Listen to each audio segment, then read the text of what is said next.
Today we're going to talk about the difference between a guardian and a guardian ad litem in a court case.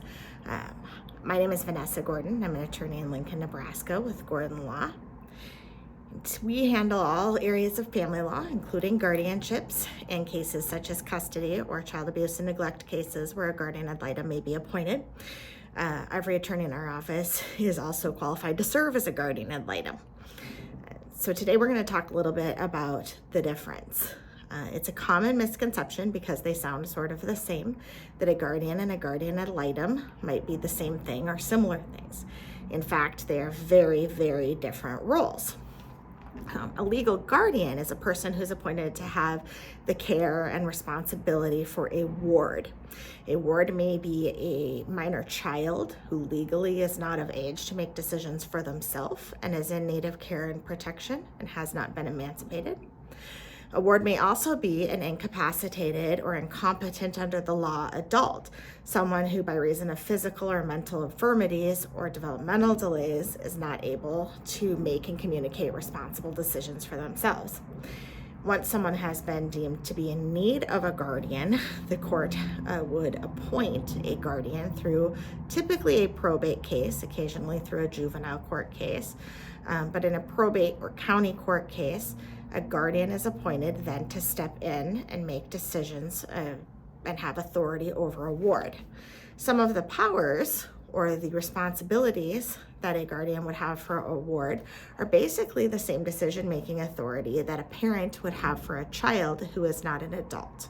An example of those things would be determining where the ward should live and whether that's in their own home, if they're an elderly adult, for example, or an assisted living type of arrangement, a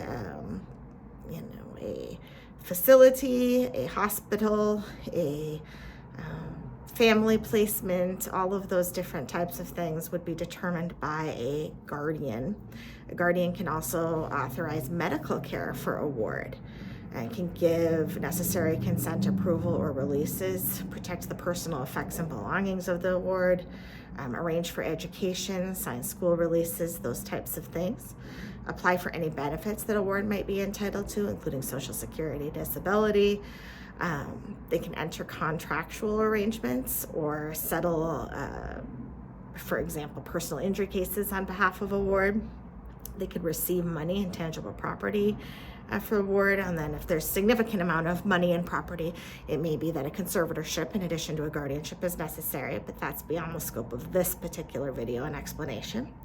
And then typically more so with adults versus minor children. With minor children, you typically need all the powers that a parent would otherwise have, but with a incompetent adult who's in a ward, sometimes who's a ward of a guardianship or a guardian, typically you could have a limited scope type of guardianship. Perhaps the person does fine as far as arranging their place to live and arranging for their own education and whatnot, but sometimes due to mental illness or other reasons is not capable of managing their own medical affairs, and so there may be a limited guardianship.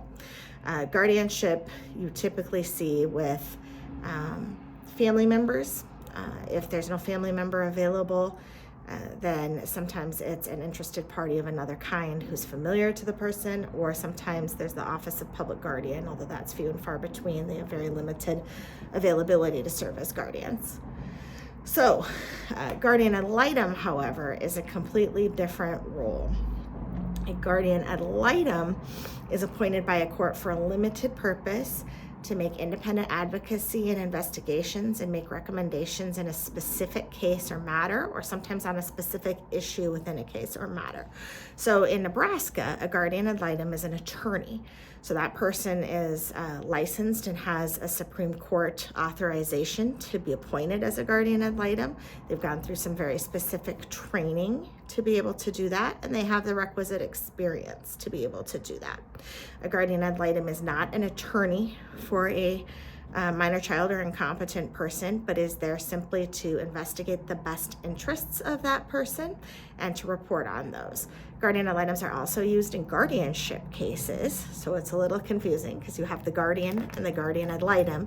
The guardian ad litem has no authority over the ward to make decisions. The guardian ad litem does have the ability to review records, to meet with the ward and other parties, and to gather information for a report to the court, and to make a recommendation or take a position on whether the ward should be appointed a separate attorney, for example, on whether the ward is in fact unable to make and communicate decisions for themselves, and whether the person who's being proposed as guardian is an appropriate person. In a juvenile court case, a guardian ad litem has two jobs. One is to help communicate and help the minor children communicate to the court what their wishes are, and also to advocate for the child or children's best interests. Similarly, in the district court or custody cases, a guardian ad litem would do the same, share what the children want, but also what their best interests require in the guardian ad litem's professional opinion. There are different rules that apply to guardians than to guardian ad litems. Guardian ad litems, as we said, are attorneys, and so they have a very specific code of conduct and expectations for best practice that are set forth by the Supreme Court. Guardians have rules that are governed by statute as to what their authority and responsibilities are. They are required to take a guardianship training class, which is a one-time few-hour class that teaches them about what they're allowed to do and not allowed to do under the statute, such as they're not allowed to pay themselves money as a result of being a guardian for a person. Guardians also are required to report to the court on at least an annual basis, and to maintain good records for decisions that they're making and any money that they are spending on a limited basis for the ward. So they're two completely different roles. Guardian ad litem is very limited in time during the time of appointment by the court. A guardianship continues if it's a temporary guardianship until either the date that the order says it expires, or until further order of the court, or until the guardian ad litem is guardian is discharged. A permanent guardian goes on until there's an order that says there is no more guardianship, or that the guardian has been replaced. Guardian ad litems in juvenile court cases are only appointed for so long as the court case lasts. And in probate cases, such as guardianship for an incompetent adult, the guardian ad litem is typically discharged once a final guardianship order is entered, where there's a permanent guardian in place for this person. So that is a quick tour of the differences between guardians and guardian ad litems. I hope this is helpful to you. Your best bet, if you're confused about the role or which type of person you're dealing with in a given matter, is to discuss that with your own attorney if you're a party to a case or an interested party in a guardianship case. I hope this is helpful to you.